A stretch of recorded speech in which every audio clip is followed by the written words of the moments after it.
তো আমাদের পাবলিকটা কই? চান্দু পিছন দিক দিয়ে মারছে। বটলামির একটা লিমিট থাকে। ওমা এই মনে ইমুট দিবে। হা হা বেঠে এত দিকে আমাকে চান্স দিতে ভাই, উঠতে পারবো? এই এই চান্দু তোরে তো আবার খাইছি রে, খালি মেজিটা করতে দে। না ভাই আমি আবার এমনিতেই বটলা, কিন্তু মাঝে মধ্যে একটু ভালো খেলি। তো কথা হচ্ছে এখান থেকে মেজিটা করি। আর এই রাউন্ড গাইস ওরে মারতে হবে। ওই আমার চান্স দিতেছে ভাই, ইমুট মারতেছে, মানে ওর ওই প্লেয়ারটা নেট নেই আর আমার এই প্লেয়ারটা নেট নেই। তো ধরতে গেলে 1 vs 1ই বর্তমান খেলতেছি। এই যে ভাই মারিস না, এই রাউন্ডটা অন্তত মাইর খাইতে হবে তোকে, মানে এই রাউন্ডটা মাইর খেলে একটা ভিডিও হয়ে যাবে। তো গাইস শেষ পর্যন্ত দেখো আসলে ওরে মারতে পাই নাকি উল্টা মাইর খাই।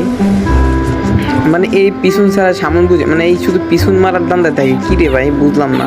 মানে আর মানুষের ফুটকির গন্ধ না শুনলে হয় না গাইস, মানে পিছেই থাকবে।